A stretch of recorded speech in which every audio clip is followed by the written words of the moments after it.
La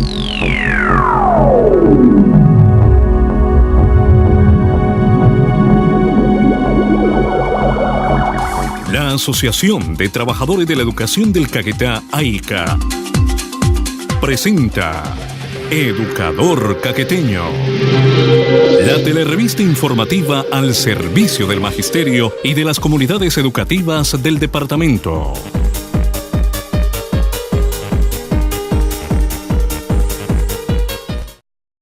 Muy buenas noches. Hoy es domingo 23 de julio y a continuación les traemos toda la información que en materia política, sindical y educativa se ha desarrollado en el transcurso de la semana.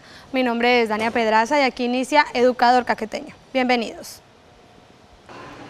Es fundamental aprovechar la coyuntura en que se dan los acuerdos de paz para realizar ajustes en las políticas educativas, ya que estos son periodos de grandes cambios en distintos niveles del país. El sistema educativo no debe limitar su función a la de replicador de contenidos relacionados con la paz, sino que debe crear las condiciones necesarias para que ésta sea posible. Debe pensarse como el espacio donde el posconflicto se materialice y, sobre todo, debe generar las oportunidades para que las nuevas generaciones jamás contemplen la posibilidad de repetir, una vez más, la espiral de violencia que tantas veces ha retornado sobre la historia de Colombia.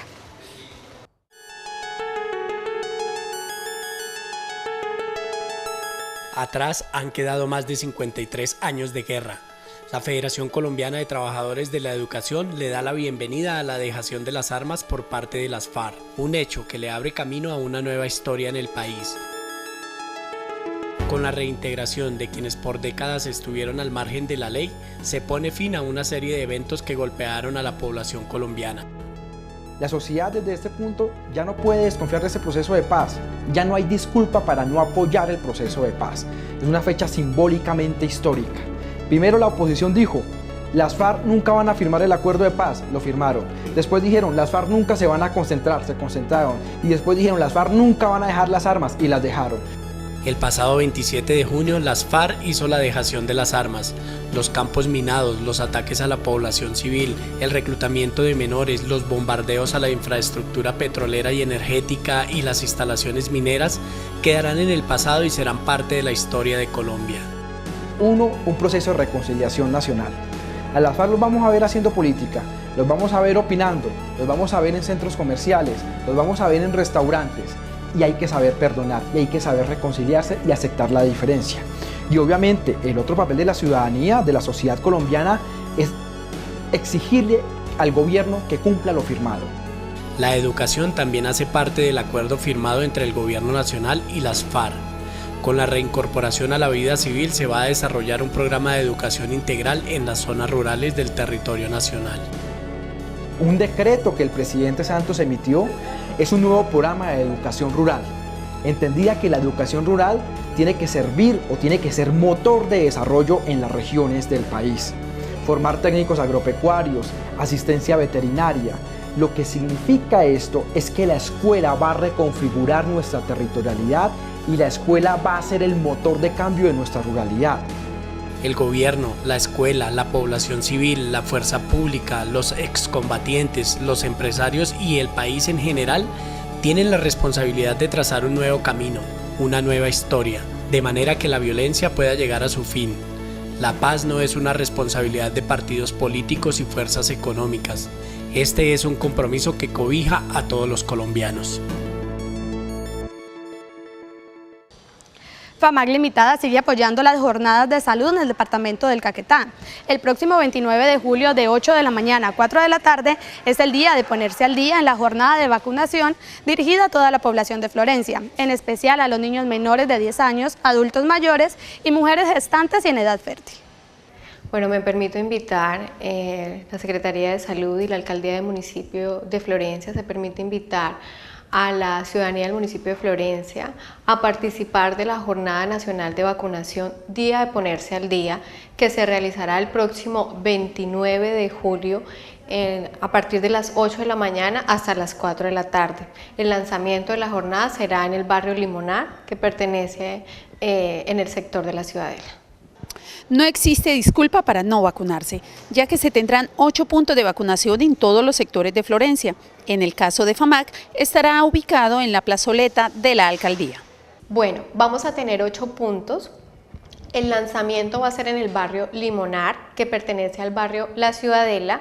Los 8 puntos van a ser San Gabriel, Salucop, Clínica Santa Isabel, Comando de Policía, van a estar ubicados frente a la policía, Brigada 12, Sinergia y Plazoleta de la Alcaldía. La plazoleta de la Alcaldía va a estar a cargo de la IPS FAMAT y finalmente Centro de Salud Pueblo Nuevo. Van a ser los puntos, estamos ubicados en las diferentes comunas del municipio de Florencia, vamos a tener cobertura, vamos a tener puntos donde van a estar un animador, vamos a tratar de decorar esos puntos de vacunación para que sean llamativos a esa población infantil. Los niños deben llegar a esos puntos, las mamás deben llevar a esos niños a esos puntos y aprovechar que estamos haciendo una jornada extensiva de vacunación durante ese día. Adicionalmente tenemos una estrategia muy importante para nosotros y que nos ha dado un buen resultado, la estrategia barrido casa a casa. ¿Qué significa eso? Vamos a llegar a la puerta de su casa, vamos a verificar cuántos niños hay en su vivienda y vamos a revisar el esquema de vacunación de esos niños. Esa se va a hacer en el barrio Limonar y en unos barrios aledaños a Limonar que están ubicados dentro de la Ciudadela, porque venimos desde enero trabajando en estos barrios, entonces queremos darle cobertura total a lo que es el barrio La Ciudadela. Vamos a estar acompañados de personal de salud, auxiliares de enfermería, de ASME Salud, va a estar el equipo de la IPS Salud Vital y va a estar un equipo de salud del Hospital Comunal Malvinas, en compañía de un equipo profesional y técnico de la Secretaría de Salud. Vamos a llegar a su casa para verificar ese esquema de vacunación y para completar ese esquema de vacunación e inmunizar a los niños de su casa. Nuestro personal y el personal de las diferentes IPS van uniformados, el personal de la Secretaría de Salud va identificado con su carnet que lo identifica como personal contratista. Esta actividad va a estar acompañado de la Secretaría de Salud, quien va a hacer el lanzamiento de la jornada, y de profesionales de planta, quienes son los garantes de que se cumpla esta jornada de vacunación y barrido casa a casa. Por su parte, la asesora de salud del municipio de Florencia, Lorena Garzón, recomienda a los padres de familia estar atentos con la salud de los menores y llevarlos a los puntos de vacunación para que reciban las dosis correspondientes a la edad y de esta manera evitar enfermedades que puedan dejar secuelas en la salud de los niños y niñas. No importa a qué empresa prestadora de salud usted pertenezca, se puede acercar a cualquier punto de vacunación que quede cerca de su residencia. Bueno, quiero contarles que PAI, el programa de vacunación, es un programa sin barreras. Independiente de la seguridad social que tengan, se pueden acercar a la institución de salud que tengan más cercana. Deben pues informar a qué aseguradora están, y independiente de eso pues se va a revisar qué vacunas debe tener ese niño o ese adulto, pero se las van a aplicar. Si yo tengo un carnet o una seguridad social de una EPS, pero mi IPS más cercana pertenece a otra entidad, no importa, se puede acercar y es ahí donde le van a completar su esquema de vacunación. La vacunación es sin barrera para cualquier grupo de edad. En especial quiero invitar a las mamás a que vayan a esos centros de salud, a que vayan a esas instituciones de salud, hospitales, clínicas, que lleven a su niño, independiente que pertenezcan a su seguridad social o no, deben completar ese esquema de vacunación y la vacunación se la van a poder aplicar ahí, es sin barreras, para toda la población. Los niños tienen ese derecho de ser vacunados, de ser inmunizados, porque esa inmunización lo que va a llevar es a prevenir que más adelante se enfermen con cualquier evento de interés en salud pública, como casos de tosferina, de meningitis, de parálisis flácida aguda, de rubeola, de sarampión. Eso es lo que lleva la vacunación, a prevenir que esos niños se enfermen más adelante. Eso es sin ningún costo, totalmente gratis y a cualquier tipo de seguridad social, independiente del carnet o seguridad social que tengan, a todos los niños se les debe vacunar. Escuche su programa Educador Caqueteño Radio, todos los sábados de 9 a 10 de la mañana en su emisora Armonías del Caquetá, dial 970 AM. Hacemos una pausa para comerciales y ya regresamos. ¿Qué es educación pública? La educación pública es un derecho fundamental y un bien común y es responsabilidad del Estado garantizar igualdad de oportunidades a sus ciudadanos. FECODE defiende una educación pública gratuita y financiada por el Estado y exige el freno de todas las formas de privatización y comercialización de este derecho fundamental. La educación no es una mercancía, es un derecho. El pasado martes el Gobierno Nacional objetó, es decir, no aprobó dos proyectos que impactan directamente a los pensionados en el país. Primero, el presidente Juan Manuel Santos negó la ley que reducía de 12 a 4% el monto de cotización de salud para los pensionados, con lo cual se buscaba un alivio económico para este grupo poblacional. Y la misma suerte corrió la iniciativa que pretendía reducir en 150 semanas el tiempo para que las mujeres que devengaran menos de 2 salarios mínimos pudieran acceder a la pensión. Abraham Medina Pérez, presidente de la CUR Regional Caquetá, nos habla al respecto. El Congreso de la República aprobó en la presente legislatura que acaba de terminar unos proyectos que tienen que ver con la seguridad social.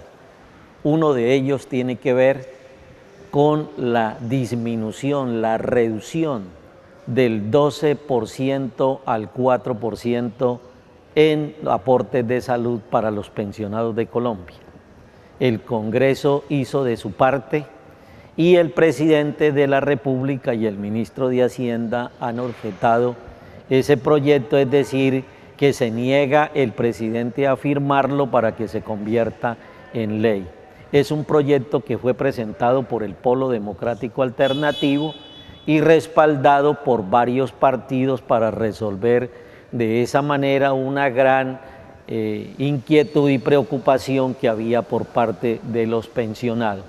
Al no firmarse y convertirse en ley de la República, el Congreso en esta segunda legislatura va a asumir nuevamente ese compromiso sobre la base de ratificar lo aprobado en la legislatura anterior y en consecuencia se enviará a la Corte Suprema de Justicia. Si ésta determina que está en los términos de ley aprobado el proyecto, se volverá ley, se volverá norma y de esta manera se resolverá una de las aspiraciones que hay alrededor de 1.500.000 pensionados de Colombia. En el caso del departamento del Caquetá, y acogiendo la orientación de las centrales obreras, no hicimos movilización, pero sí hicimos una asamblea importante que nos permitió consolidar lazos de amistad con las otras organizaciones de pensionados que existen en Florencia y se acordó para el próximo 24 de agosto a las 4 de la tarde en las instalaciones de AICA hacer una nueva reunión, porque la orientación que se ha dado por parte de las centrales obreras es que debe haber la más amplia unidad y movilización para que efectivamente este proyecto se convierta en ley de la República.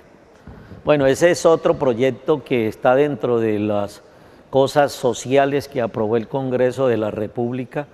El proyecto consiste en reducir de 1.300 semanas a 1.150.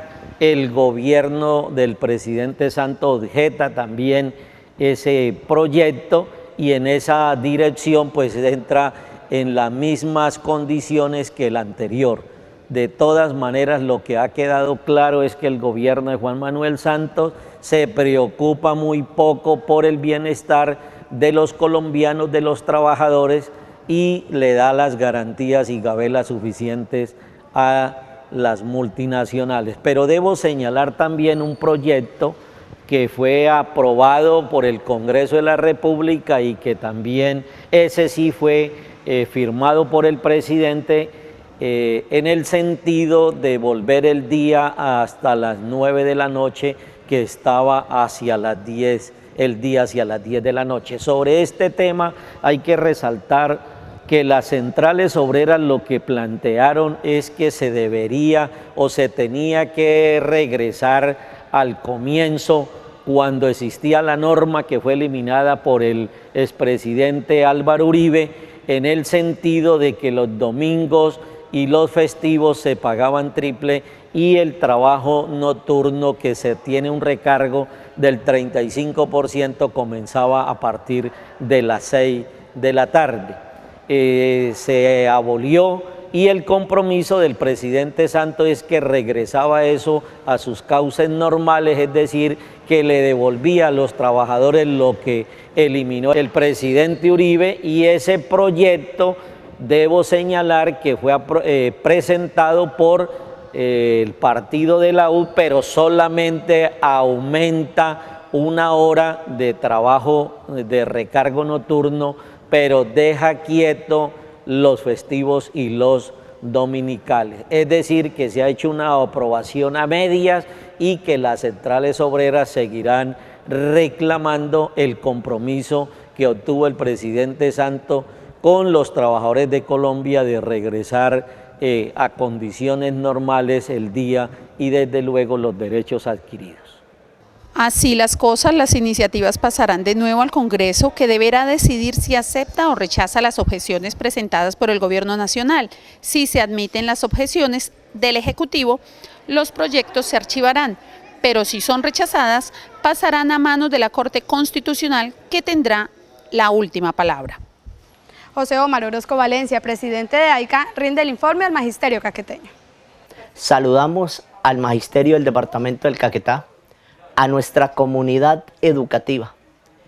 Decirles que se continúa en el proceso de reglamentación y ajustes a lo que tiene que ver con las semanas de recuperación en el marco del paro nacional del Magisterio colombiano. Como tal, el Ministerio de Educación Nacional ya ha autorizado a través del decreto 1177 del 11 de julio a las diferentes secretarías de educación como entes certificados para que la semana del receso de octubre sea una semana de desarrollo académico con estudiantes. Y en ese entendido se deben de hacer los ajustes a los acuerdos que se habían hecho, no solamente dentro del departamento, sino a los que hizo el secretario de Educación, John Neider Vargas Cuellar, con los rectores de los cuales AICA no estuvo de acuerdo. En ese entendido, se va a dar cumplimiento a las 40 semanas lectivas escolares y que para el caso del departamento sumarían 4 semanas del semestre anterior y por lo tanto de este segundo serían 24 y del municipio serían 25.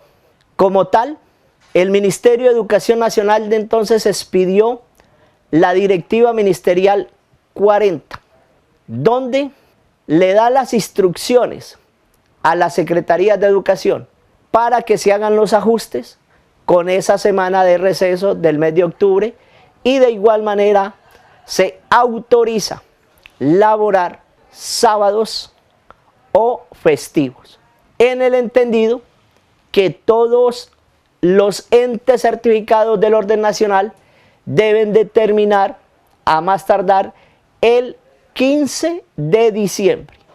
Esto es en semanas académicas con estudiantes. Y por lo tanto tendríamos a nivel regional que hacer los ajustes reglamentarios para que se cumpla lo acordado entre la Federación Colombiana de Educadores FECODE y el mismo Ministerio de Educación Nacional. Por otro lado, el Gobierno Nacional ha expedido la resolución 13995 del día 19 de julio, donde en esa resolución se ratifica que el plazo para cargar los videos va hasta el 17 de agosto en esta segunda cohorte de lo que tiene que ver con la evaluación de carácter diagnóstica formativa. Por otro lado, las encuestas que se deben de aplicar tienen plazo hasta el 22 de septiembre y los resultados que expedirá el ICFES saldrán el día 31 de octubre.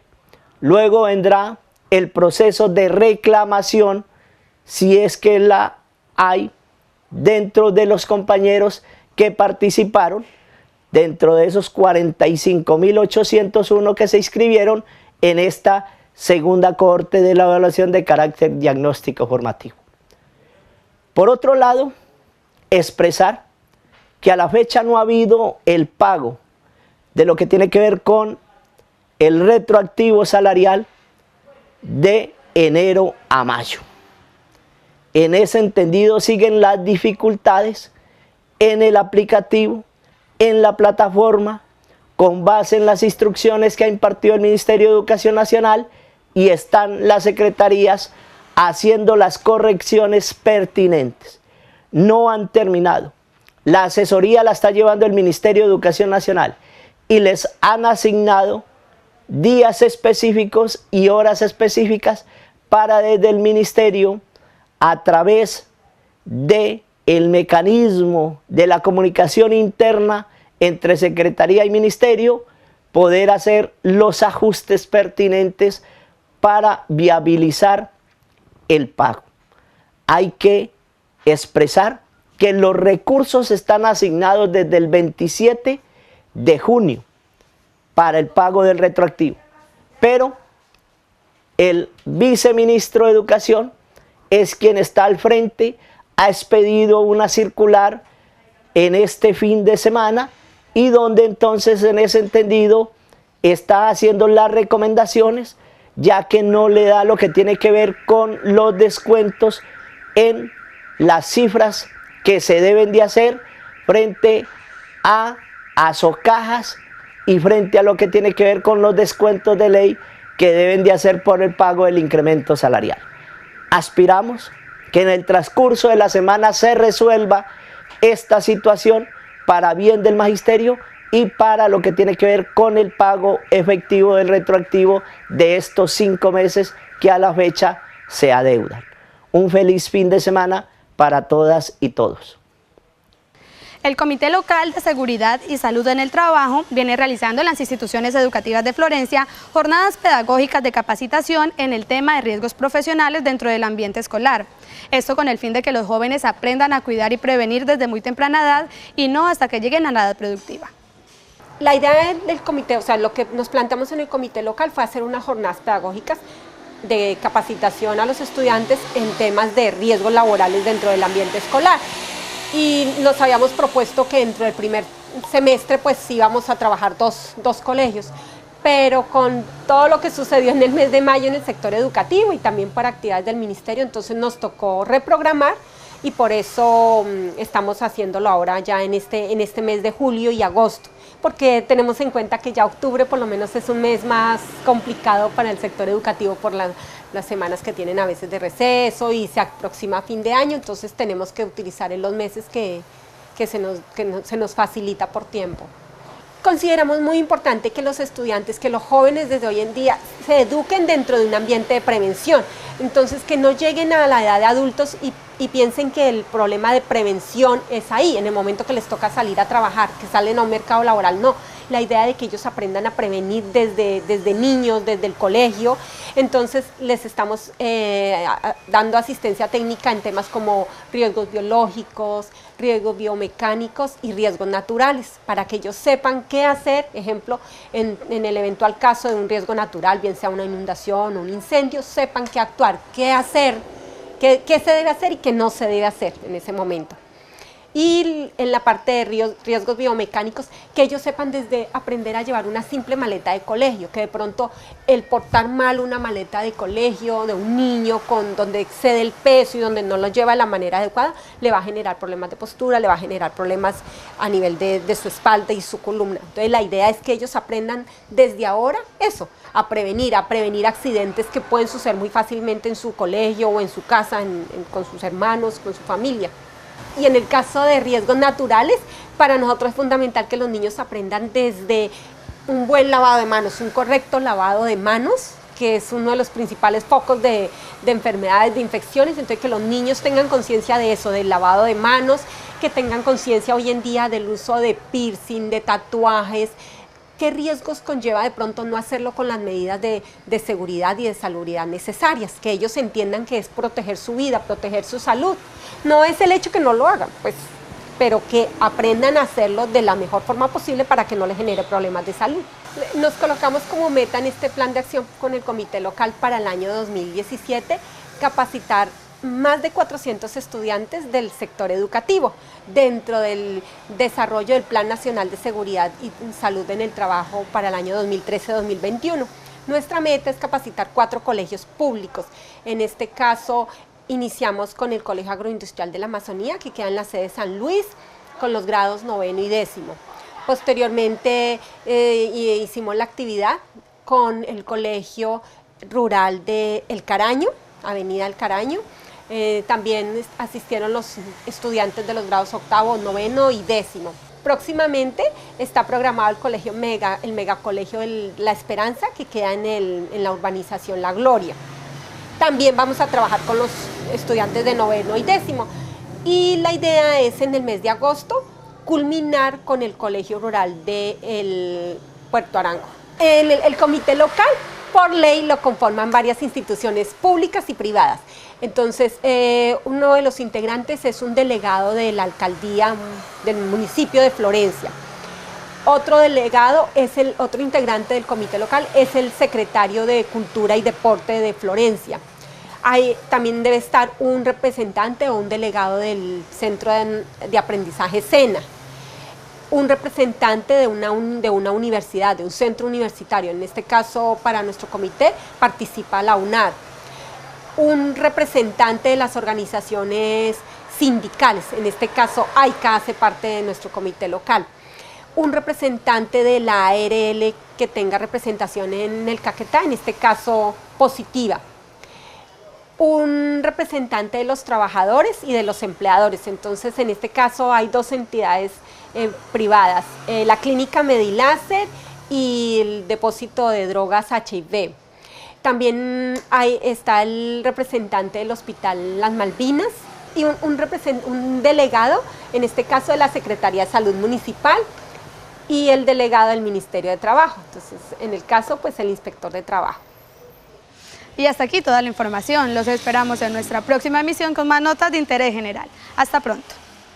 Con el alma en una nube y el cuerpo como un lamento,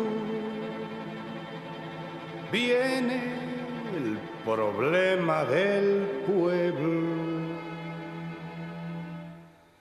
Viene el maestro.